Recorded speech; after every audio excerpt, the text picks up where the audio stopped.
너가 고개 잡아. 고개 잡아. 일단 빛과 물질이라는 단원 3단원 전반 이번에 개정 물리 개정 교육 과정은 한마디로 개판 5분 전이라고 보면 되는 구성인데 이씨 원래 빛과 물질을 할 거면 그냥 빛과 물질만 딱 따로 떼서 하면 되지 왜 굳이 그게 상대성 이론을 쳐시고 나와가지고는 물론 상대성 이론의 기반 로직이다 빛으로 설명이 되는 게 맞기는 한데 굉장히 좀 물리 공부를 많이 해본 사람으로서는 이해가 안 되는 단어 구성이고 니들이 그걸 알 필요는 없지만 봐봐요. 일단 이번 시험에서도 당신들은 저번 시험과 동일하게 범위가 좀 좁았습니다. 개판입니다. 그냥 중간이 이게 개판이었기 때문에 기말도 이어서 개판이 되는 아주 마음에 안 드는 느낌이고 이 마음에 안 드는 상태를 빨리 해소를 하시려면은 그래서 최대한 좀 경제적이고 빠르게 제가 진도를 나가서 실전 문제를 풀이할 수 있는 팁을 최대한 진짜를 빨리 하는 식으로 진행을 하는 게 가능할 거고요. 일단 상대성 이론은 이번 주에 하고 다음 주부터는 진도 맞는 팀끼리만 이제 남게 되는 거니까 다음 주부터는 니들 시험 범위에만 맞춰서 파동을 비롯해서 필요한 내용들 쭈르륵 빠르게 전달을 해보도록 할 거고 자 잘 들어 그래서 일단 이건 지금 하는 거는 그 파동 들어가기 전에 조금 결이 많이 다른 단어 상대성 이론을 먼저 해볼 거야. 먼저 야! 눈 좀 떠보라 고개 좀 먼저 당신들이 보고 있는 76쪽에 중간 부분을 잠깐 볼게. A가 B의 속도라고 하는 자료가 나와 있어. 참고로 오늘 자료의 제목이 쿠퍼와 쿠퍼에게입니다. 혹시 무슨 뜻인지 아시나요? 쿠퍼와 쿠퍼에게가 무슨 뜻인지 혹시 아시는 분?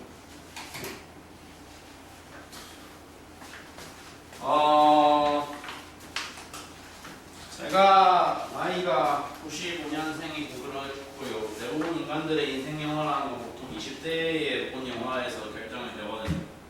그래서 제 기준으로는 내 또래 인간들에게 좀 인생 영화 물어보면은 보편적으로 많이 나온 대답들 중에 인셉션은 일단 거의 나온 것 같고 근데 인셉션은 내가 10대 때 나왔던 영화고 그거 말고 같은 감독님이 제작하실 또 유명한 영화 중에 인터스텔라라는 게 있어. 인터스텔라에 나오는 주인공 이름이 쿠퍼야. 쿠퍼. 아빠가 쿠퍼고 딸도 쿠퍼야. 그러니까 당연히 아버지 이름 성을 물려받았을 거니까.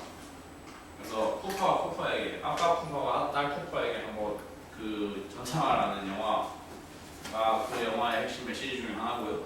그 영화에서 결말이 뭐냐면 새드 엔딩은 절대 아니긴 한데 해피엔딩인데 이제 다소 주인공한테는 좀 씁쓸한 결말이 뭐냐면 이렇게 말하면 되게 유치하게 들릴 수도 있는데 그 주인공이 지구를 구하기 위해서 우주로 나가요. 나가가지고 광속에 가까운 속도로 막 운동을 합니다. 광속에 가까운 속도로 우주 여행을 하고서 돌아와요. 그렇게 해서 돌아왔더니 나는 한 5년 정도 나이를 먹었는데 돌아왔더니 우리 딸은 초등학생이었는데 내가 돌아왔더니 노파가 되어있네 라는 게 결말이고요. 근데 이제 이렇게 만들면 굉장히 이상한 영화처럼 보이지만 실제로는 엄청나게 감동적이기도 하고 잘 만든 영화여서 그 딸이 왜 아빠가 5년 정도밖에 안 되는 사이에 딸은 할머니가 되었을까를 설명하는 원리가 오늘 소개가 되고 그게 전부 다 특수상대성 이론이라는 이 원리에 의해서 보여질 수가 있다는 거다. 그러니까 여행하는 사람이 경험하는 운동 상태에 따라서 A와 B의 경험하는 시간은 서로 다르다라는 얘기고 누구와 누군가가 서로 경험할 수 있는 시간이 다름이라는 것을 설명하는 이쪽 계열의 이론의 로직을 우리가 시간 지연이라고 해요. 시간 지연. 타임 딜레이션이라고 하는데 그 시간 지연이 일어나는 원리적인 측면, 배경적인 좀 부분을 오늘 설명을 좀 자세하게 할 거야. 잘 들어봐. 조금 또 이것도 이렇게 말하면 이상하게 들리겠지만 역학하고 또 다른 결로, 전자기학하고 또 다른 결로 뭔가 어려워. 뭔가 좀 별로야. 솔직히 말하면 계산 문제 거의 안 나올 거고 거의 대부분 말 문제로 나올 건데 그 말이 좀 어려워. 일단 중간에 나와 있는 그 자동차 4개의 사례를 보시면 자동차 A와 B가 나와 있어서 A가 처음에 그림에서 30m/s로 방향 따질 필요는 있으면 오른쪽으로 30m/s는 플러스 아시겠죠? 저렇게 자동차 두 개가 배치가 되어 있을 때 KTX 다들 타보신 경험 있으시면 아시겠지만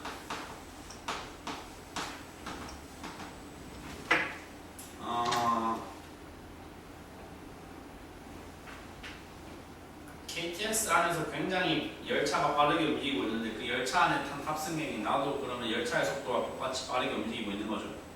근데 정작 열차 안에 탄 나는 내 몸이 이 열차에 실려서 매우 빠르게 운동하고 있다는 사실을 체감할 수 없습니다. 열차가 역에 정차를 하거나 역에서 출발하는 그 끝과 끄트머리의 구간을 제외하고서 중간 부분에서 열차가 등속 운동을 하고 있는 동안에는 나는 나의 운동을 체감할 수 없어요. 직접적으로는.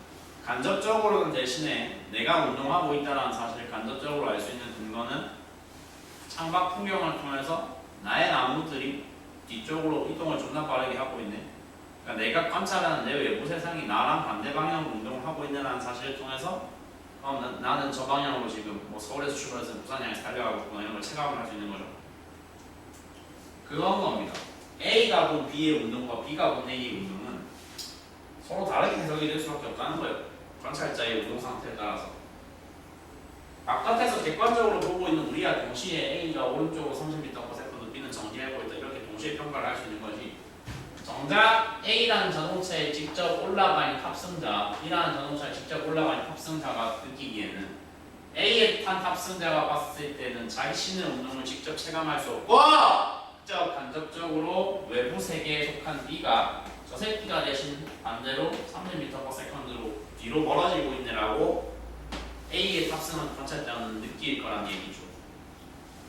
B가 본 A는 사실 B의 상태나 바깥에 정지해 있는 제3자 우리의 상태나 그게 그거니까 B가 본 A의 상태는 그대로 30m/s 플러스 30m/s로 바로 해석이 가능하겠지.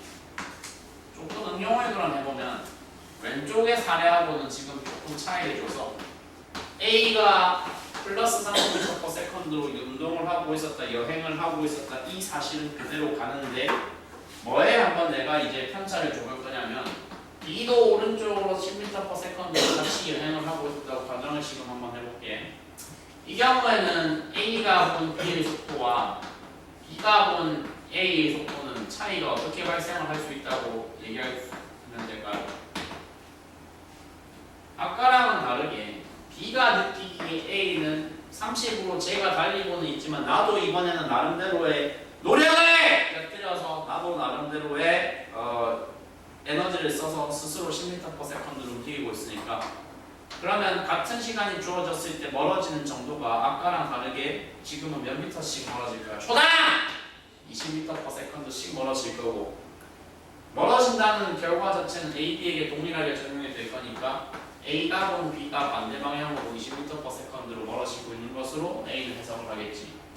맞죠? 좀 떠봐 씨발. 뭐 그런 존나 간단하고 당연한 얘기를 하고 있습니다. 자, 그런데 이 단원에서는 좀 진입장벽이 역학하고는 다른 결로 생기게 되는데 개념이 어렵냐 그러면 솔직히 쉽지는 않아. 개념 자체가 쉽다고는 나도 도저히 말을 못하겠지만 그럼에도 불구하고 역학에 비해서는 상대적인 난이도는 더 낮은 편이라고 계속 평가를 당연히 할 수 있는 거고 여기서의 진입장벽은 그래서 누가 발생을 시키냐면 용어가 발생시켜야 된다고 생각하면 돼. 용어의 뜻만 그래서 정리만 잘 돼 있으면 사실 그다지 어려운 부분이 없다고 생각해도 된단 말이에요.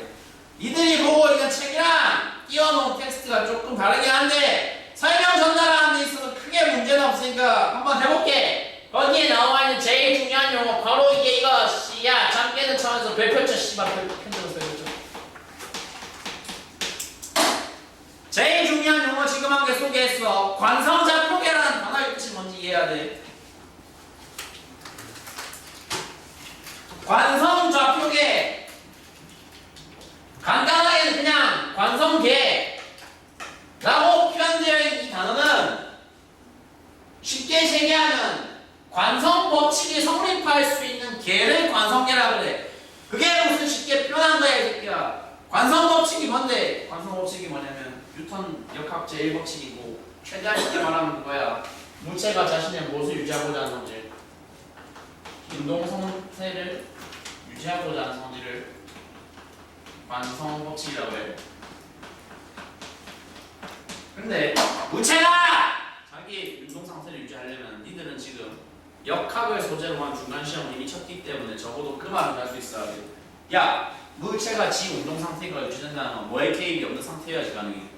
외력 개입이 없는 상태여야지 가능해. 외력이라는 건 우리가 뭐라 그래? 전문용어로 R자임이라 그래. 그러니까 물체가 자신의 운동 상태를 유지하고자 한다는 건 그 물체에 가해지는 무슨 힘이 0인 상태를 의미해야 된다고. R자임이 0인 상태를 의미해야 돼. R자임이 0인 상태라는 거는 지금 내가 수식적으로 표현했다시피 뭐 F가 0인 상태를 의미하는 거야? 시그마 F가 0인 상태를 의미를 하는 거야. 시그마 F가 0인 상태. 운동 상태를 유지한다는 건 시그마 F가 0인 상태야. R자 힘이 0인데 니들은 이미 알고 있단 말이야. R자 힘이 0이면 시그마 F가 0이면 무조건 뭐가 0이어야 돼? 따라서 가속도가 0이어야 돼.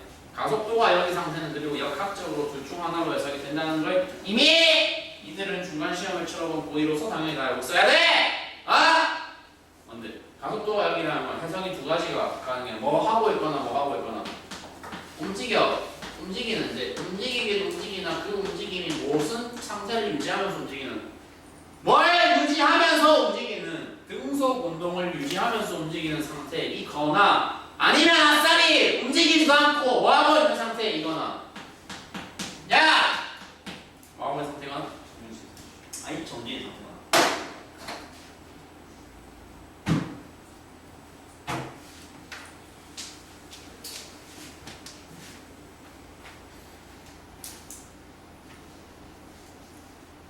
관성계라는 단어만 들었을 때는 대단히 직관적으로 와닿지 않습니다. 그거를 그림과 이런 사례를 보면 조금 더 직관적으로 느낄 수 있는데, 한마디로 S라는 관찰자, S라는 인간이 있고 S-라는 인간이 있어요. 관찰자가 있어요. S는 바깥에 서서 멀어지는 기차를 바라보고 있고 S-는 기차 안에서 외부 세계를 관찰하고 있어요. 그러면 S는 관성계다는 건 아니다. 오동현! S는 관성계다 아니다. S는 아니, 관성계가 아니다. 관성계가 맞다. 맞는 근거가 뭐다? S는 뭐 하고 있으니까.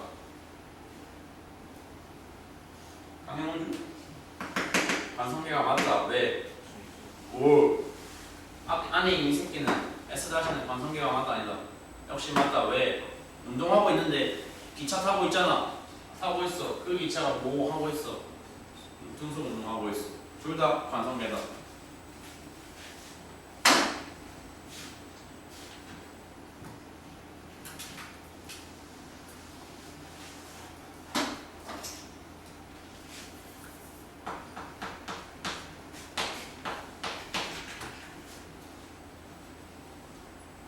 앞으로 보편적으로 되게나 많이 나올 표현한 게 얘기하고 갈게. 뒤에 문제들 실질적으로 푸시다 보면 어떤 객관식 문제, 어떤 객관식 성질에서 이런 말 되게 보편적으로 활용할 거야. S의 관성계에서 혹은 A의 관성계에서 혹은 B의 관성계에서 기타 등등 누군가의 관성계에서라는 표현이 되게 많이 나올 건데, 누군가의 관성계에서라는 표현은 곧 무엇으로 번역이 되어주시면 되는 정보냐. 앞으로 이 순간부터는 S의 관성계에서라는 정보 이코르 누가 어떤 사건을 봤을 때, S가 어떤 사건을 목격했을 때, S가 어떤 사건을, 목격이 너무 좀 별로인 단어니까 지울게요. S가 봤을 때입니다. 쉽게 말하면 S가 봤을 때, S가 보기에, S가 관찰하였을 때 그 사건이 어떻게 된다. 여러분, 상대성 이론은 어렵습니다. 대학생들한테 가르치기에도 존나 어렵습니다. 그렇기 때문에 당연히 니들한테는 어려운 해석 자체를 요구를 안 해요. 관성계라는 단어도 사실 수학적으로 파고 들어가면 할 말이 천지 뒷깔인데, 니들한테는 어차피 수학적인 도구로 설명을, 물리에서 수학적인 충격 수학을 집어넣으면 그 말이 안 된다고. 고등 물리에서는 그렇잖아. 그러니까 니들한테는 기껏해야 요 정도 피상적인 이해, 계속 피상적인 이해 말만 하고 있는데 피상적인 이해 정도만 이해를 해주셔도 충분하다. 그러니까 관성계에서 이거를 무슨 뜻? S가 보기.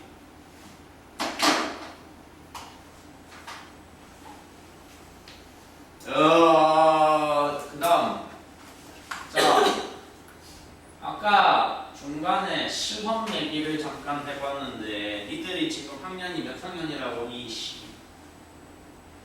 왜 놀래? 몇 학년이 모르나 혹시? 혹시 자기 학교에서 학년이 존재하는 것은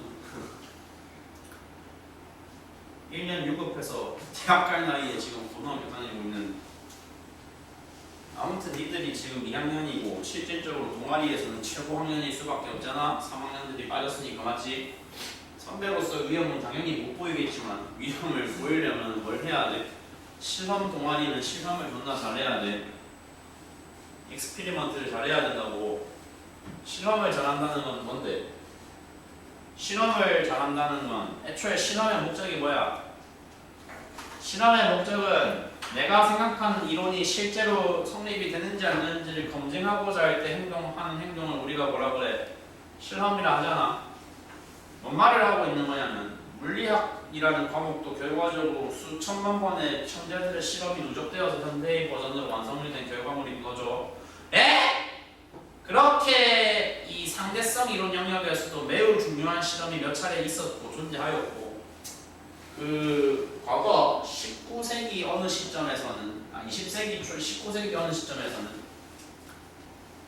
과학계를 지배했던 굉장히 좀 강력한 관념 중에 하나로 에테르라고 하는 존재에 대한 존재의 검증이 굉장히 큰 주제 화두였고 그 화두를 자신들의 실험을 통해서 검증하고자 하는 야망을 가진 젊은 과학자들이 여러 명 계셨습니다.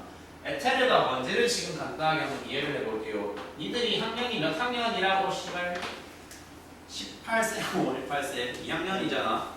대한민국 정규 교육과정을 받은 밟은 18살에게 세상은 뭘 기대하냐면 적어도 저 인간이 뭐든 알고 있을 것이다. 빛이라는 현상의 본질이 전자기파인 건 알고 있을 거라는 걸 기대하거든. 전자기파 가로치고 본질을 따진다면 빛의 본질은 결국 무엇이다라는 걸 왠지 쟤들은 정규 교육과정을 밟았다면 이해를 하고 있지 않을까. 고동현이 이해를 하고 있지 않을까. 뭐를 빛의 본질은 뭐라는 걸 웨이브라는 걸 파동이라는 걸 이해하고 있을 거라는 걸 기대한다고. 근데 파동이라는 건 빛 말고 다른 종류의 파동들도 되게 많거든. 물결파도 있어, 소리도 있어, 지진파도 있어. 소리 가로치고 뭐 음파가 있어 이런 거 아니야. 물결파라는 게 물결 위에서 파도가 찰랑찰랑 거리는 그러한 형태의 파동이 존재하려면 기본적으로 뭐가 기반에 깔려 있어야 가능해요? 당연히 물이 있어야지 물결파가 존재할 수 있어요. 지진은 직접 니들이 경험해 본 적이 없겠지만 지진파가 존재하려면 당연히 그 지진파는 뭐를 타고 전달이 돼야 돼요? 땅바닥을 타고 지면을 타고 전달될 수밖에 없겠죠. 맞죠?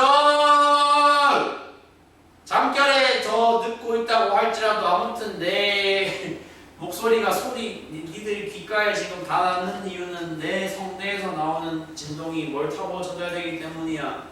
공기를 타고 전달되기 때문이야. 오른쪽에 적은 애들이 뭐라 그래?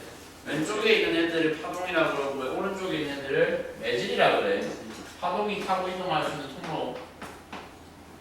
직관적으로 그렇다면 빛의 본질을 파동이라고 했으면 이런 관계가 빛에서도 성립이 돼야 된다는 생각을 당연히 모두가 다 직관적으로 할 거라고 했었어. 실제로 몇 세기 사람들이 19th century 사람들이 했다고. 이제 슬슬 잠들이 계시는 미쳤냐 진짜. 11시 넘어서 잠이겠는데 9시 강의가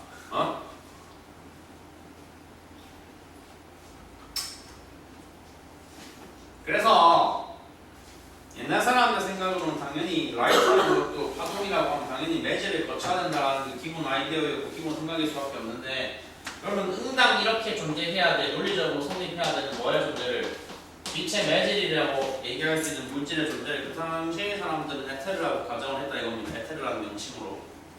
에테르라는 명칭으로 가정만 했지 실제로 관측한 적은 없어요. 그러니까 그 당시 사람들도 당연히 전문가들한테 막 물어봤겠죠. 그 당시 물리학자들, 그 당시 최고 전문가들한테 교수님 어찌하여 에테르라는 것을 우리가 관찰한 적이 없습니까? 존재를 하는데 난 눈에 본 적이 없는데요. 만져본 적도 없는데요. 그럼 교수들이 대답을 하는 거죠. 에이 병신아, 애초에 만질 수도 없고 볼 수도 없는 물질이니까 그런 거지. 대신에 존재는 한다고 수학적으로 그럴 수밖에 없다라고 그 당시 사람들이 말을 한 거고. 그러면 젊은 과학자들은 무슨 생각을 하냐면 좋다. 그러면 우리가 관념적으로 존재한다고만 얘기를 하고 있는 거니까 이해하고 있는 거니까 실제로 그거의 존재를 논리적으로 실험적으로 완벽하게 검증하고 보여본다면 증명한다면 내가 노벨상 받을 수 있겠지라는 생각을 당연히 하게 된단 말이에요. 그래서 실제로 했어. 실제로 그래서 뭘 했어? 실험을 한번 설계를 해봤다. 그 당시 사람들의 생각으로는 에테르가 눈에 보이지도 않고 만질 수도 없지만 우주 공간에서 반드시 일정한 방향으로 진행하고 있다라고 그 당시의 방정식에 따르면 알고 있었어요. 결론을 내려놨어요. 잠정적으로는 존재가 일단 있긴 있을 거고 그 에테르라는 가상의 존재는 지구를 포함한 전 우주를 일정한 방향으로 저렇게 부드럽게 흐르고 있을 거다. 좋아! 그 세계관을 받아들이겠다. 그 세계관을 받아들이고서 한번 마이클슨과 몰리라는 야심을 가진 이 젊은 과학자 두 명이 바로 뭘 실행을 해보았다. 그것을 검증하기 위한 실험을 지금 해보았다 이거야. 야! 잘 들어봐. 별거 아니야. 반투명 거울의 의미가 뭐냐? 뭐 실험에 너무 깊이 있게 이해하려고 하지 마. 그냥 컨셉만 간단하게 전달할게. 이 사람들이 설계한 실험에 따르면 하나의 레이저, 하나의 광원에서 빛을 쏴가지고 중간에 반투명 거울이라는 어떤 도구를 넣어서 쏴준 빛의 궤적을 두 개로 쪼개봤다 이거야.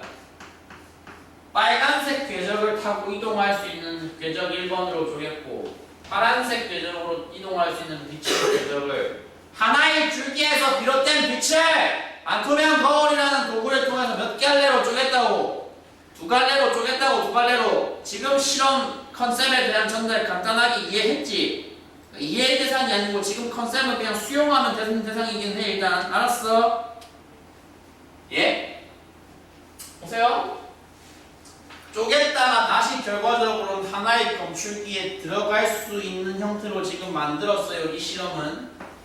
근데 실험을 하다가 보니까가 아니라 저거의 의도가 뭐냐면 빨간색으로 쪼개고 파란색으로 쪼갰는데 마이클슨과 몰리라는 그 당시 과학자들의 생각에 따르면 이 공간을 포함해서 전 우주에는 일정한 방향으로 흐르는 가상의 멜트 메테리가 존재를 해야 된단 말이에요.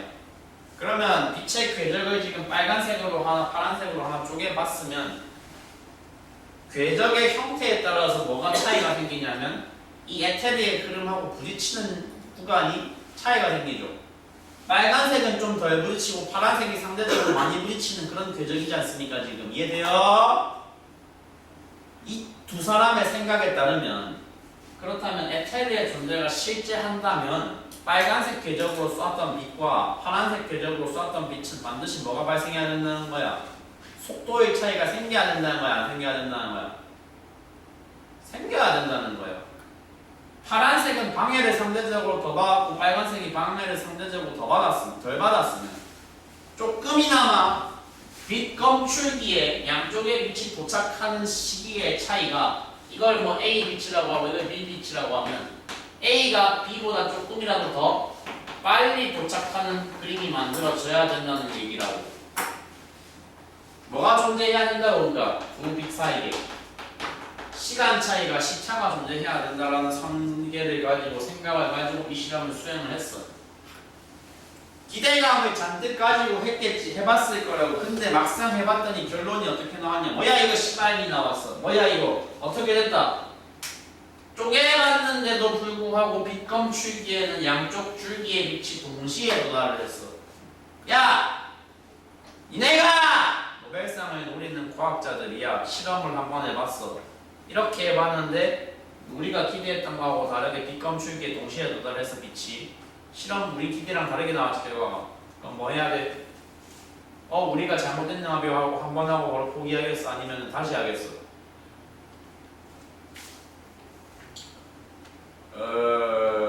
강유 다시 하겠어? 다시 하겠지? 다시 할 건데. 근데 이제 어떻게 다시 했냐면 우리가 애초에 설계한 뭐가 잘못됐나요? 우리가 세팅해 놓은 실험 장치의 각도가 잘못됐나요? 이렇게 생각을 한 거야. 각도가 잘못됐나요? 그러니까 우리가 세팅한 각도가 마치 메테르하고 크게 부딪히지 않는 각도여서 이 실험이 이렇게 결과가 나왔나요? 수정하자. 그럼 뭘 수정하면 되겠어?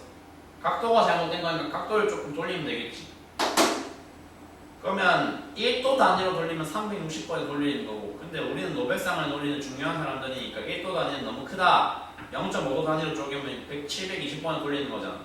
그렇게 큰 집차해가지고 한마디로 뭐 해봤다는 거야? 이 각도를 싹 다 싸그리 돌려보면서 할 수 있는 모든 각도, 할 수 있는 모든 실험을 수백 번, 수천 번을 해봤어. 그거의 결론이 뭐로 나왔다? 어느 각도로 다 돌려보아도 진짜로 이 결과가 바뀌지 않았다. 검출기 동시도달이라는 결과가 안 바뀌었다고. 각도를 어떻게 해봐도 수백 번을 바꿔봐도 수백 번씩이나 해봤으면 아무리 노벨상을 노리는 과학자들이라 할지라도 슬슬 뭐를 꺾어야 돼. 집념을 꺾어야 돼. 고집을 꺾어야 돼. 씨발 이거 애초에 뭐가 잘못됐구나라고 가는 게 합리적인 과학자의 태도야. 이게 씨발 잘못된 대로 가야 돼. 애초에 우리의 가정상에서의 뭐의 존재가 지워지면 이 보라색 결과가 다 설명이 되는 거야. 에테르의 존재가 지워지면 저 보라색 결과가 설명이 되는 거야. 애초에 궤적에 따라서 빛의 이동을 방해한, 야 씨발 잠깐 환상했다. 애초에 빛의 궤적에 따라서 운동 속도의 차이를 보일 수 있는 방해 요인이 애초에 없으면은 그럼 어느 각도로 쏘든지 간에 검출기에 동시 도달한다는 결과가 바뀔 리는 없는 거라고. 논리적으로 이게 훨씬 깔끔하잖아 설명이. 그래서 결론, 마이클슨이랑 몰리라는 분이 수행한 실험은 본 목적은 뭐였다? 원래 목적은 에테르의 존재를 증명하는 거였고, 그런 의도로 실험을 하였지만 오히려 실제로는 존재 증명을 못했고 부존재를 증명하는 희한한 결론에 도달을 했고, 나아가서 이것이 뭐다? 어떤 조건으로 빛을 쪼개서 빛을 쏘더라도 광속에는 빛의 속도에는 존재적인 차이가 생기더라 안 생기더라, 생기지 않더라는 괴상망측한 당시 기준으로는 결론에 도달을 했다 이거죠. 그 괴상망측한 결론은 우리는 광속 불변 원리라고 지금부터 할 겁니다.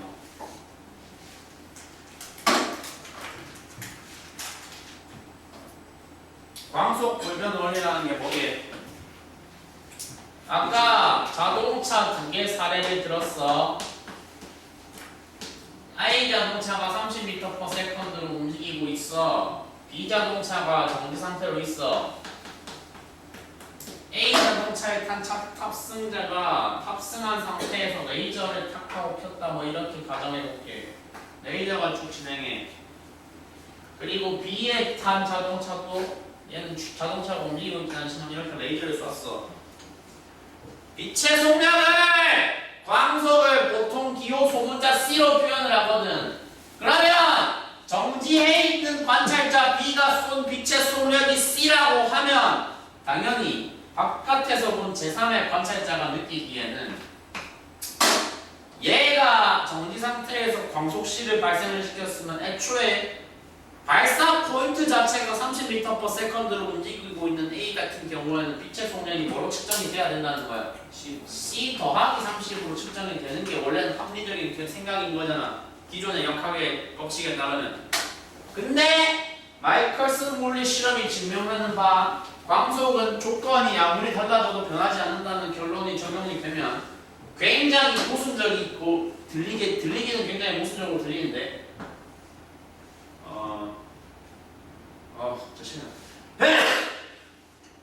이런 걸 뭐라 그러냐? 광원이라고 그러죠. 광원.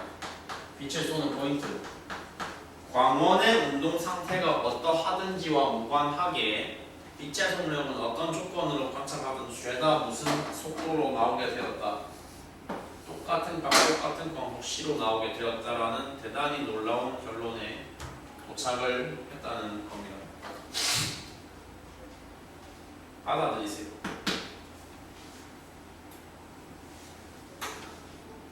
광속은 광원의 운동 상태에 영향을 받는다, 받지 아니한다. 받지 아니한다. 야! 하도 지금 드스르시는 애티튜드들이 별로이긴 한데 그거는 좀 상식선에서 알아야 돼. 특수 상대성 이론이라는 이 위대한 물리 법칙을 제일 처음 만들어낸 사람 이름이 누구야? 아인슈타인이야. 알베르트 아인슈타인이고, 결과적으로 지금 우리가 하고자 하는 작업은 그 아인슈타인의 이론을 조금이나마 피상적으로 한번 이해를 해보는 거거든. 그래서 굉장히 좀 천재의 발상을 따라가는 거는 천재의 발상을 따라가는 건 굉장히 힘든 일이고 어려운 일이거든요. 다만 이제 피상적으로는 그분이 실제 이론을 발생시키기 위해서 발현시키고 연구하는 과정에서 사용한 가정들을 빠르게 습득을 해놓으시고 그건 다 객관식 시험에 나올 거니까 말이 길었습니다. 그래서 뭘 알아야 된다고 일단 지금 특수상대성 이론이 성립하게 만드는 가정이 존재하는데 이론적인 어떤 편의를 제공하는 이러면 되고 이러면 된다. 이 가정이 성립한다는 특수상대성 이론은 적용 가능하다라는 아인슈타인의 발상 그 이론 가정에 해당하는 두 가지 원리를 지금부터 이해를 하실게요. 잠들이 좀 오시는 것 같으니까 좀 부연 설명을 최소화하고 최대한 빨리 전달해 보겠습니다. 일단 가정이 몇 개라고? 두 개인데 둘 중 하나를 미리 먼저 했어. 그러니까 번호 1과 번호 2가 달리는데 번호 2를 먼저 했어. 번호 2가 그거야. 광속 불변 원리야. 번호 2는 뭐라고? 광원의 운동 상태에도 광속은 영향을 받지 않고 동시에 뭐에도 영향을 받지 않는다. 관찰자의 운동 상태에도 영향을 받지 않는다. 관찰자가 뭐를 하든 광원이 뭘 하든 어떤 생쇼가 양쪽에서 일어나더라도 광속은 절대 불변이다. 빛의 속도는 절대 변화하지 않는 우주 전체의 상수다. 두 번째 상대성 원리. 첫 번째 과정이죠. 번호상으로는 첫 번째 상대성 원리. 요거는 문장 통째로 기억해 그냥. 모든 관성계에서 물리 법칙은 동일하게 성립한다. 뭔 개소리냐? 야, 역학 시험을 쳤어. 역학 단원에서 존나 많은 것들을 배웠어. 등가속도 운동부터 시작해서 힘인과 운동에서 실 끊어진 유형도 배웠고 운동량 충격량을 배웠고 역학체전 도전을 배웠어. 여러 가지 법칙들을 배웠는데 그 중에 니들이 체감은 아마 못하겠지만 제일 간단하다고 평가할 수 있는데, 그러니까 간단한, 가장 좀 이론적으로 흔들리지 않는 가장 좀 베이스가 튼튼한 법칙이 뭐냐면 운동량 보존 법칙이야. 충돌하는 두 물체는 충돌 전후의 운동량 총합이 같아야 된다, 달라야 된다. 같아야 된다는 그거.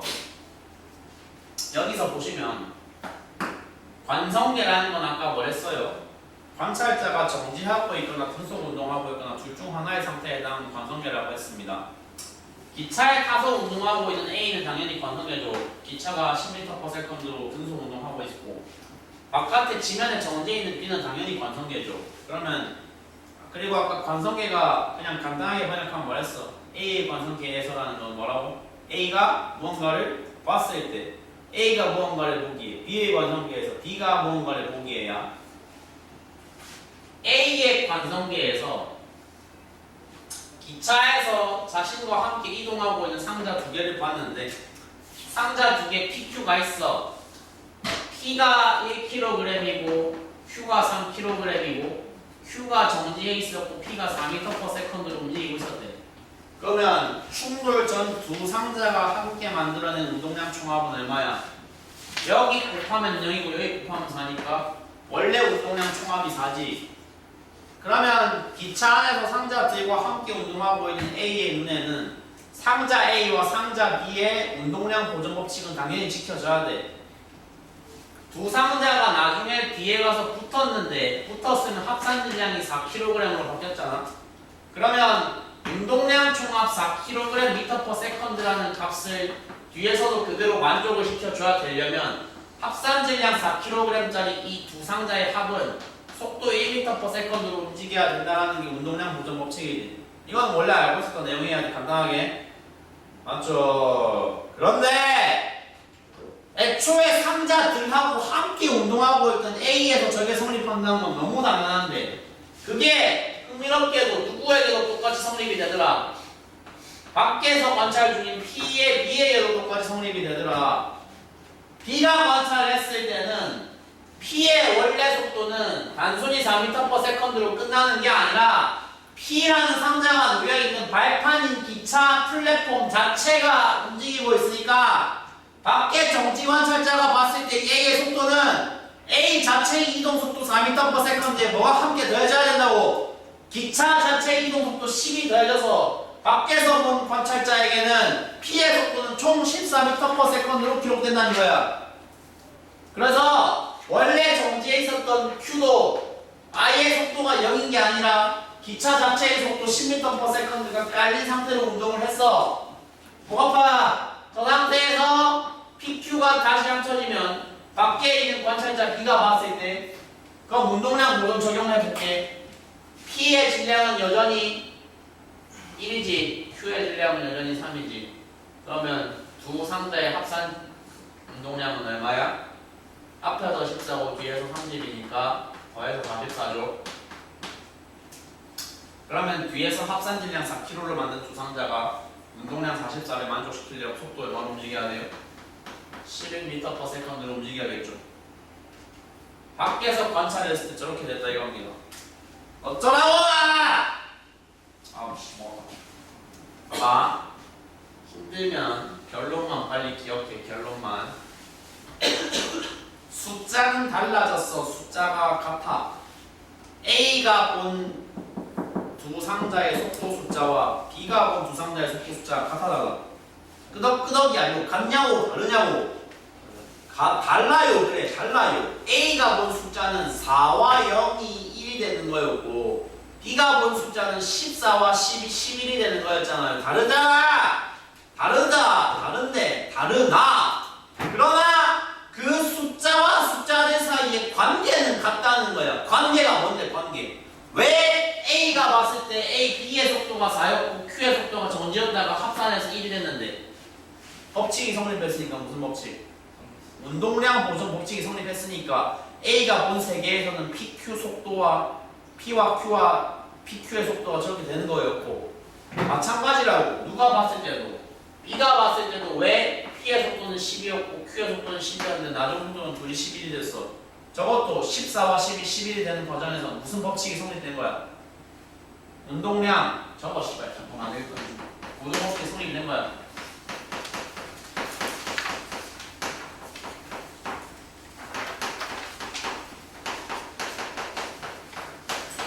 성립됐다고 어디에서? A에서 B에서. 강지우 A에서 B에서. 운동량 보존 법칙은 성립이 됐다고 A에서 성립했어. B에서 성립했어.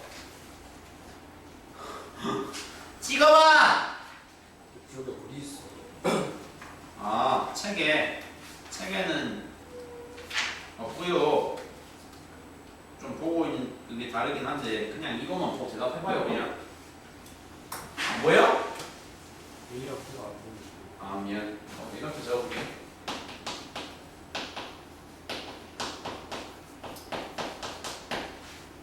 그러니까 A는 등속 운동하는 관찰자고 B는 무슨 관찰자고 가만히 정지에 있는 관찰자인데 니들이 보는 그 교재에서는 버스 안의 관찰자, 지면 위의 관찰자라고 나와 있거든. 지면 위의 관찰자와 버스 안의 관찰자가 관찰했을 때 물리 법칙은 다 동일하게 성립한다, 다르게 성립된다. 동일하게 성립된다는 겁니다. 지금 여기 띄워놓은 이게 A, B 모두에서라는 거고요. 그냥 거기 니들이 보고 있는 77쪽 하단에 그 문장 그대로 줄 끄세요. 상대성 이론 땡땡 모든 관점에서 물리 법칙은 어떻게 성립함? 동일하게. 예외가 없음. 그러니까 그 말 기억해. 숫자는 달라질 수 있다 없다. 숫자는 달라진다. 그러나 법칙이 성립한다는 건 숫자는 달라져도 숫자 사이에 관계는 안 달라진다는 거야. 관계는 안 달라진다는 거라고. 알았어?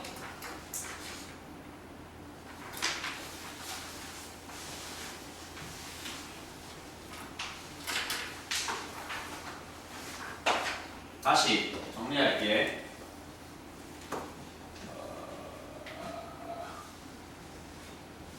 상대성 이론이라는 걸 특수 상대성 원리를 설명할 이론의 설명 성립시킨 두 가지 과정, 가장 중요한 과정은 뭐 아까 얘기한 상대성 원리 모든 관성계에서 역학 법칙은 모두 어떻게 성립함? 동일하게 성립함. 두 번째 뭐야? 두 번째 그러나 어떤 관찰자에게 있어서도 빛의 속력은 절대 변하지 아니함. 광속은 불변함. 두 개 과정 기억해. 광속 불변이랑 물리 법칙은 모든 관성계에서 동일하게 성립. 두 개를 기억해. 기억한 상태에서 페이지 80쪽으로 가볼게. 자료의 제목이 뭐라고? 쿠퍼가 쿠퍼에게야. 아까 쿠퍼가 딸 쿠퍼에게. 나는 5년밖에 안 늙었는데 내가 우주여행을 다녀왔더니 우리 딸은 80년이 지나가 있다. 뭐 이런 설정이라고 진짜로. 왜 그러면 나의 5년과 저 아이의 80년이 같아졌는가? 왜 나의 시간이 훨씬 더 느리게 갔는가를 지금부터 수학적으로 간단하게 설명을 해볼게. 야 수학이야 수학 지금부터 할 거 약간 수학이니까 잘 들어. 그래서 근비작용이 된다고 쉽게 이거잖아. 어? 보세요. 지면에서 딸이 아빠를 기다리고 있어요. 그리고 아빠가 지구를 구하기 위해서 지금 우주선을 타고 V라는 속도로 아주 빠르게 등속 운동을 하고 있다는 설정이에요. 에? 설정을 이해하세요? 아빠가 그러니까 지면에 있는 게 딸이고 여기가 누구라고? 아빠라고 아버지. 아빠가 탄 우주선에 어떤 좀 재밌는 장치를 달아봤냐면 그 우주선의 밑바닥에 광원에 놓았어. 레이저를 한 개 놓았다고 쳐봐. 우주선 천장에 거울을 놓았어. 그래서 아빠가 혼자 너무 멀리 가면 심심하니까 바닥에서 레이저를 쏘았다가 거울에 반사시키면 다시 막을서 레이저가 돌아오겠지. 아빠가 봤을 때 우주선 내부에서 바닥에서 천장까지 왔다리갔다리를 하는 빛의 궤적은 저런 노란색 궤적으로 표현할 수 있을 거란 말이야. 지금 설정 이해해? 아빠가 봤을 때 우주선 내부에서 발생시킨 레이저의 왔다갔다 궤적은 저 노란색 형태로 바닥에서 출발해서 천장 찍고 다시 내려오는 형태가 된다고요. 어? 설정 이해했냐고? 이해가 아니고 설정 받아들이겠냐고? 아빠가 본 레이저의 궤적, 빛의 궤적은 저 노란색이야. 그 다음 설정이 좀 엽기적인데 딸한테 투시 능력이 있다고 가정할게. 뭐? 딸한테 투시 능력이 있다고 가정하고 자 나는 지금부터 두 사람의 시간을 좀 달리 보고 있다 이겁니다. 그러니까 아빠가 체감하는 자신의 시간이 있겠죠. 아버지가 체감하는 우주선 내부에서 흐르는 자기가 느끼는 체감한 시간을 T0라고 잡을게. 그리고 딸이 지금 뭐하고 있다고? 아빠의 여행은 뭐하고 있다고? 구경하고 있어. 관찰하고 있어. 딸이 체감하는 우리 아빠가 저 정도 시간만큼 여행하고 있어. 딸이 느끼는 우리 아빠의 여행 시간을 소문자 T라고 잡을게. 이해했지 설정? 여기서 그러면 바깥에서 우주선의 여행을 보고 있는 딸이 체감하는 우주선의 여행 거리는 얼마라고 보면 되겠어요? 아빠가 T만큼 이동했어. T시간을 이동할 건데 우리 아빠가 탄 우주선이 V의 속도로 등속 운동했어. 등속 운동이니 그 거리는 단순히 뭐 곱하기 뭐야? 거리 곱하기 시간이지. 그래서 딸이 관찰했을 때 우주선이 발생시키는 이동 거리는 저렇게 수평하게 VT로 나오게 될 거야.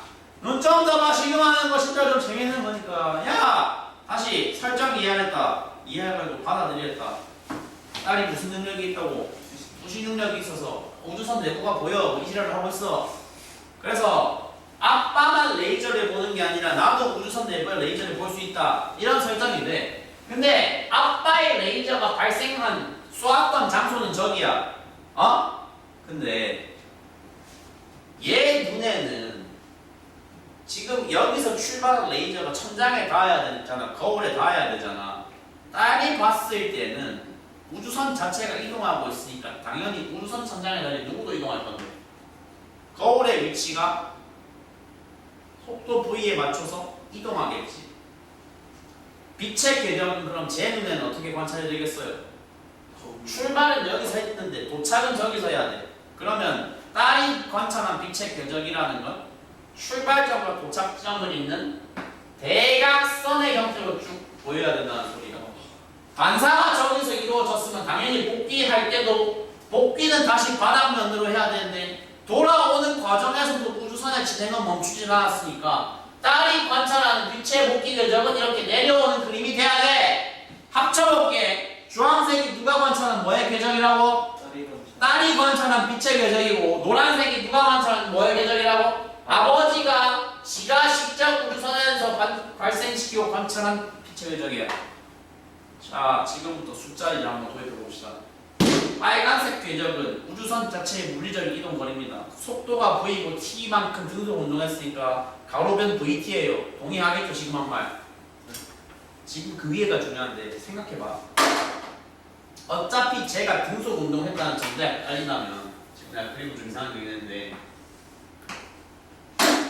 아씨 그러니까 딸이 보고 있는 저 주황색 빛의 궤적은 무슨 삼각형일까? 이등변 삼각형이라는 거 직관적으로 이해할 수 있으면 좋아. 왜냐하면 올라갈 때도 내려갈 때도 가로변에 이동하는 거리가 바뀌지 않으니까.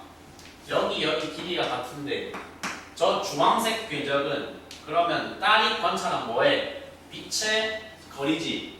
거리니까 속도 곱하기 시간이지. 근데 빛의 속력은 항상 광속 c로 일정하지. 맞죠? 그리고 딸이 관찰했을 때 딸이 체감한 우주선의 이동 시간은 얼마라고? t야. t. 주황색 변 다 합쳐서 ct라는 소리야. 주황색 변 다 합쳐서 ct인데 그게 이등변 삼각형이잖아. 그러면 한 변의 길이는 얼마라고 하면 되겠어? ct의 절반이라고 하면 되겠지. 2분의 ct라고 하면 돼. 자, 수학 잠깐 들어갈게요. 왼쪽에 있는 저 이등변 삼각형의 절반 되는 조각을 뜯었습니다. 뜯었어요. 직각삼각형이 나오겠죠? 빗변 길이를 뭐라고 한다고요 지금? 2분의 ct라고 했고요. 이렇게 이등변 삼각형의 꼭지점에서 반대편 대변에 내린 수선의 발은 삼각형의 특성상 반드시 뭐 할 수밖에 없습니까? 강지우! 이등변 삼각형의 꼭지점에서 반대편 대변에 내린 수선의 발은 반드시 이 변에 뭐 할 수밖에 없어요? 수직 이등분을 하겠죠. 여기서 내린 수선의 발에 의해서 밑변이 뭐가 될 거라고요? 수직 이등분이 될 건데 밑변의 전체 길이가 vt였으면 수직 이등분을 하면 2분의 vt라고 적으면 된다는 겁니다. 마지막 직각삼각형의 높이에 해당하는 여기 아빠가 관찰한 빛이라는 거는 아빠가 관찰한 빛의 거리는 광속 c는 일정한데 아빠가 경험한 시간은 t가 아니고 t0였어. 빛이 왕복할 때까지 발생시킨 거리가 ct0야. 그러면 한 변의 길이는 얼마라고 표현하면 된다는 거야? 이게 완성된 순간에 이들이 그나마 고이 이과로서의 최소한의 센스가 있다면 바로 무슨 법칙이 적용이 돼야 돼? 피타고라스 정리가 적용이 돼야 돼. 2는 당연히 다 약분이 되는 거고 그러면 c제곱 t제곱의 합이 뭐랑 같다는 소리로 바로 이어져야 돼. c제곱 더하기 c제곱 t제곱 더하기 v제곱 t제곱으로 이어져야 돼. 목적은 망각하지 마세요. 나의 목적은 지금 뭘 관찰하고자 하는 거예요? t와 t0 사이의 관계를 관찰하고자 하는 거예요. 묶어야겠죠. 그래서 t는 t끼리 c는 t0는 t0끼리 묶어야지 관계가 보일 거니까 이렇게 묶어봤다 하겠습니다. 네! 넘길게요. t제곱은 뭐랑 같다? c제곱 나누기 c제곱 마이너스 v제곱의 t제곱으로 제곱 곱한 것과 같다. 분자리에 있는 c제곱을 일부러 분모로 한번 내려볼게. 번분수를 거꾸로 쳐서 양 위아래에 다 c제곱으로 나눴다고 생각해. 그럼 분모가 뭐가 돼? 1 마이너스 c분의 v제곱의 t제곱 제곱이 되죠. 결과가 지금 어디가 부분에 보여야 되냐면 여기랑 여기가 보여야 됩니다. 그러면 결론적으로 양변에 루트를 씌우면 t가 뭐라고 한다는 소리에게 도달을 해야 돼요. 1 마이너스 c분의 v제곱분의 1 t0랑 같아야 돼요. 맞나? 네. 15 어쩌라고 새끼야. 뭐 유도과정 보여주고 있는 거 맞아. 뭐라고 어쩌라고 무슨 의미를 내가 읽어야 되는데 지금부터 설명할게. 자, 가정법으로 여기서 아버지가 여행했을 속도가 0.8cc였다고 가정했다. 광속의 80%로 아빠가 존나 빨리 이동했다고 지금 내가 가정을 만약에 한번 해볼게. 아빠가 0.8cc 존나 빨리 이동했어. 대입해봐. 대입해봐. 0.8c면 c분의 v가 얼마야? 0.8이잖아. 여기가 0.8로 들어갔는데 0.8 제곱이 얼마야? 0.2. 그럼 1 빼기 0.64는 얼마야? 0.36이지. 그러면 0.36분의 1이야. 100분의 36이 분모에 있어. 그러면 결론이 t가 뭐가 된다는 거야? 36분의 100 루트가 된다는 거고 그래서 루트 풀어주면은 3분의 5 t0가 되겠죠? 맞나요? 여기서 한글 자막 달아봅시다. t0는 누가 체감한 시간? 아버지가 체감한 시간, 딸이 체감한 시간. 이게 아빠의 시간이었고 소문자 그냥 쓰는 누구의 시간? 딸의 시간이었지. 그럼 대입해봐. 아버지의 3년은 딸의 몇 년과 같다? 5년과 같다. 누구의 시간이 그렇다면 더 느리게 같다? 아버지의 시간이 더 느리게 같다. 왜냐하면 나의 3년이 딸의 5년과 같으니까. 저거 잠 깨는 차원에서 유도과정 잠깐 저 어차피 80페이지 옆에 많이 잠깐 적을 필요 없네. 유도과정 다 밑에 나와있지. 안 적어도 돼. 과정만 이해하면 돼. 이해했지? 네. 그래서 봐봐. 뭐? 그래서 그래서 지금은 0.8C라는 광속의 80%라는 가정으로 했을 때 3대5의 격차가 발생했고 계속해서 얘기하고 있는 그 인터스텔라라는 영화에서는 아버지가 거의 0.999C로 이동하는 걸로 설정이 잡히거든요. 진짜 광속에 근접하는 엄청 빠른 속도로 움직였다는 설정이었단 말입니다. 그래서 나의 5년이 딸의 몇 년까지 확 증가해버렸다. 80년까지 확 증가한다는 아주 드라마틱한 설정이 그 영화에서는 가능했다. 알았어? 야, 솔직히 유도과정은 어쨌거나 우리가 이과니까 원리 이해 차원에서 한번 보여준 거고 실제 객관식 시험 문제에서는 유도과정 하나하나를 증명하시오 뭐 그런 질문은 안 나올 거야. 그럼 보장할게. 예? 근데 대신에 뭐는 할 줄 알아야 되냐면 말로 설명을 할 줄 알아야 돼. 결론만 말할게. 시간은 움직이는 관찰자에게 더 느리게 한다. 정지해 있는 관찰자에게서 더 느리게 한다. 움직이는 관찰자의 시간이 아빠가 움직이고 딸이 정지해서 기다리고 있었다고. 그러니까 시간은 누구에게서 더 느리게 간다. 광소에 가깝게 빠르게 움직이는 관찰자에게 시간이 훨씬 더 느리게 간다. 그 현상을 격식 있게 표현해서 뭐라고 한다? 시간 지연이라고 한다. 알았어요? 81쪽 상단으로 갈게요. 시간 지연과 함께 알아야 되는 초중요한 로직이 하나가 더 있습니다. 그거 지금부터 아빠 그거를 지금부터 뭐라고 할 거냐면 시간 길이 수축이라고 할 겁니다. 길이 수축. 자, 아빠와 딸의 설정 한 번 더 사용할게요.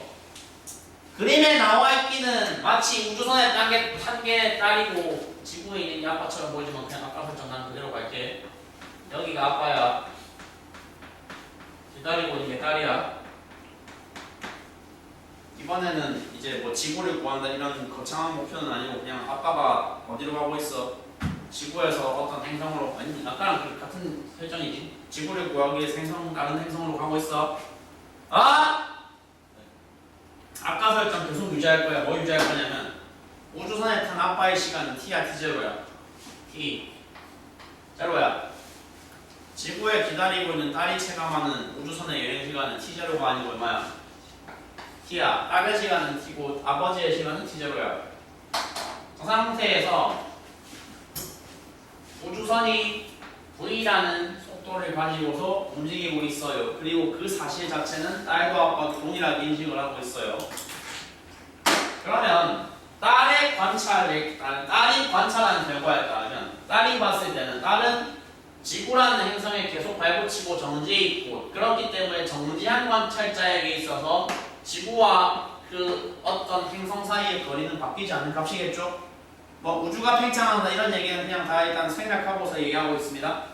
그러면 저 딸이 느끼기에는 우주선이 등속 운동을 통해서 지구에서 행성으로 가고 있다라는 어떤 한 사건, 한 운동에 대한 해석이 딸에게서와 아빠에게서 어떻게 서로 좀 상이하게 결론이 나는지를 얘기하고자 하는 거야. 잘 들어!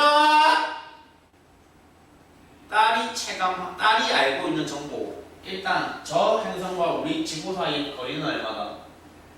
L0다. 아니 왜냐하면 지구랑 행성 사이의 거리는 천문학자들이 미리 재고 지구에 정지해 있는 저 딸은 그냥 그 천문학자들이 많이 밝히는 결과를 전달받으면 되잖아. 딸이 봤을 때 딸이 미리 알고 있기로 지구와 행성 사이의 거리는 이미 확정됐다 얼마다? L0다. 근데 그 L0라는 한정된 거리를 우리 아빠 같은 우주선이 날아가고 있다. 얼마의 속도로? 어느 속도로? V의 속도로 날아가고 있는데 내가 관찰하는 우주선의 여행 시간은 얼마다 이번에도?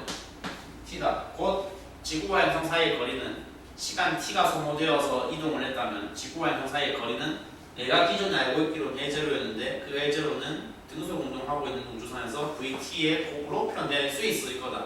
내가 관찰한 바에 따르면, 내가 관찰한 우선의 운동에 따르면, 네? 그건 이사정이고, 내가 봤을 땐, 직접 움직인 내가 봤을 땐 좀 결과가 다르더라 따라 이런 얘기를 지금 하고 있어. 아빠가 경험하기엔, 아빠가 일단 알고 있어. 뭘 알고 있어? 아빠도 동일하게 뭘 알고 있어? 내가 탄 우주선이 이 속도로 운동한다는 건 아빠도 알고 있어. 근데 뭐가 달라? 딸이 경험하는 거랑 내가 경험하는 건 결정적으로 시간. 내가 경험한 시간은 t제로고 제가 경험한 건 t야. 그러면 등속 운동에서 어차피 v 값이 똑같다면 시간이 달라지면 무조건 그게 어디에 영향을 미쳐야 돼? 거리에 영향을 미쳐야 돼. 그래서 내가 체감한 거리가 딸이 체감한 거리가 좀 다를 거라는 전제를 깔고서 내가 체감한 거리를 기호 L로 표현해봤어. 표현을 하면 지금 바로 자명하게 알 수 있어. 이미 v 값이 같은데 t와 t0 사이의 계속관계를 니들이 알고 있잖아. 분항은 t가 더 길어, t0가 더 길어. 얘가 더 길어. 그러면 우변이 이미 대소관계가 결정났어. 당연히 누구도 결정나야 돼. 좌변의 대소관계도 결정나야 돼. 결론만 얘기할게요. 길이는 짧아집니다. 길어집니다. 시간과 다르게. 짧아집니다. 누가 봤을 때? 여행하는 관찰자가 봤을 때. 그러니까 이게 여기서 살짝 그게 느낌이 그럴 거예요. 직관적이지가 않은데 근데 직관과는 무관한 수학적인 결론이 이 방향을 가리키고 있거든. 말로 정리하자. 여행하는 관찰자가 느끼기에 시간은 뭐가 된다? 아니지. 시간은 여행하는 관찰자가 느끼기에 시간은 뭐 된다고? 지연된다고. 지연된다는 건 뭐 되는 거야? 늘어나는 거야. 여행하는 관찰자의 시간은 정지한 관찰자에 비해서 늘어나. 대신에 여행하는 관찰자가 체감하는 길이는 정지한 관찰자가 체감하는 길이에 비해서 길어진다, 짧아진다? 짧아진다, 수축된다는 얘기를 내가 지금 하고 있어. 야, 근데 솔직히 둘 다 중요하고 오히려 유도 과정이 존나 성실했기 때문에 시간 지연이 더 중요한 개념이구나 생각할 수 있지만 실질적으로 과목에서 이 과목에서 객관식 시험으로 나오는 비중을 따지면 길이 수축이 훨씬 많을 거야. 왜냐하면 솔직히 시간 지연으로 문제 각자 보내면 존나 어려워. 고등학생 못 풀어. 길이 수축이 그나마 건드릴 만한 거기 때문에 나올 거고, 그래서 길이 수축이 니들한테 더 중요해, 오히려 더 중요하니까 좀 더 한글 자막을 조금 더 친절하게 해서 조금 한 번만 더 정리할게. 길이 수축이 된 대상은 정확하게 뭐냐면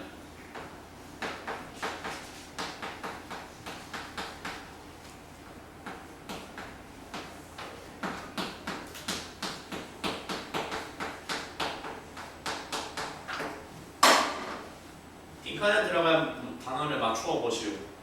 길이 수축이 일어나는 정확한 대상이 뭔지 생각을 해보라는 거야. 야! 아빠가 여행을 했어! 여행자가 아버지야! 아버지의 본인의 길이가 짧아진다는 거야, 이거 지금? 아버지가 탄 우주선의 길이가 짧아진다는 거야? 아니야. 뭐가 짧아진다는 건데?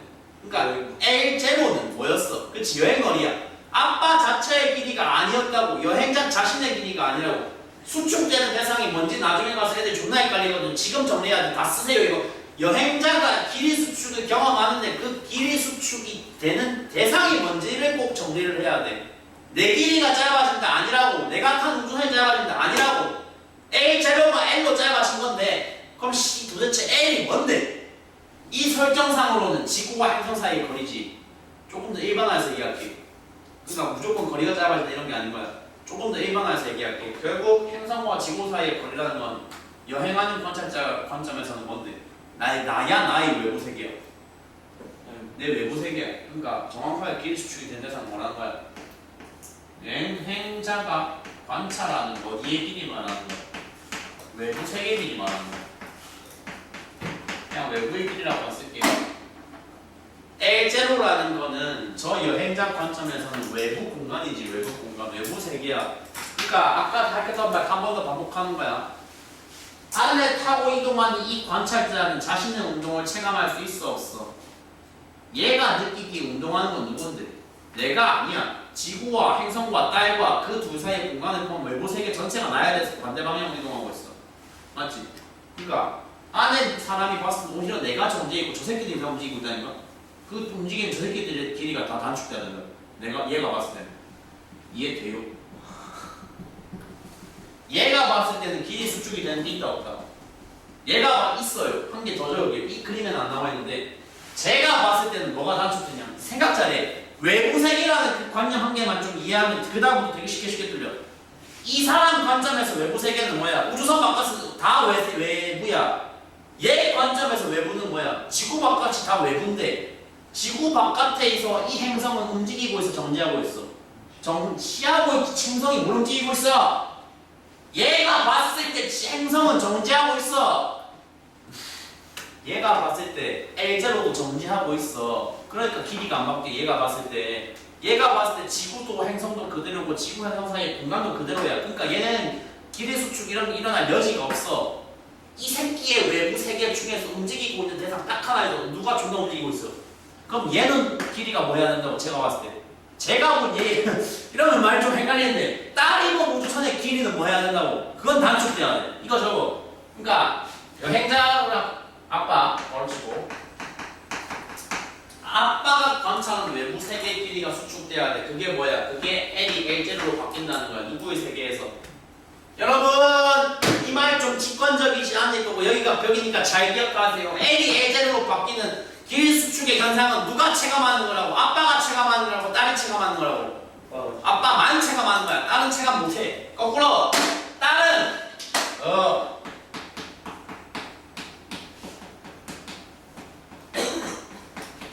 딸이 세상에서 딸의 관성계에서 누구만 움직이고 있어. 우주선만 움직이고 있어. 그럼 그 움직이는 새끼는 길 수축의 대상이 돼야 안 돼. 걔는 돼요.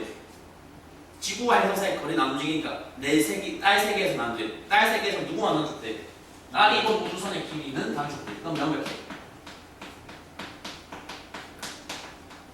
딸이 이번 우주선의 그러니까 우주선 자체의 원래 길이는 x0라고 해볼게. 그 x0가 뭐로 돼야 돼? 바뀐 길이를 x라고 할게. x로 수축해야 돼.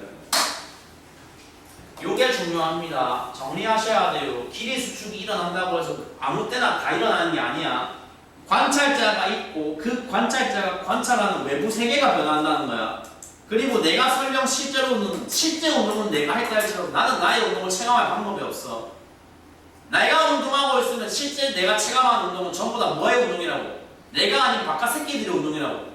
이해돼? 그 바깥 새끼들이 운동하고 있으니까 바깥 새끼들은 공간에 포함해서 전부 다 뭐가 돼야 된다?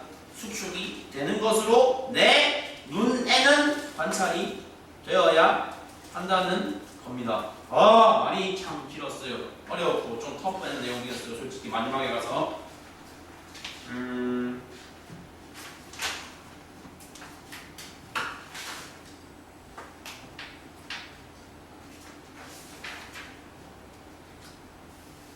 야 80쪽, 81쪽 양단에 있는 예제들 한번 같이 해볼게요.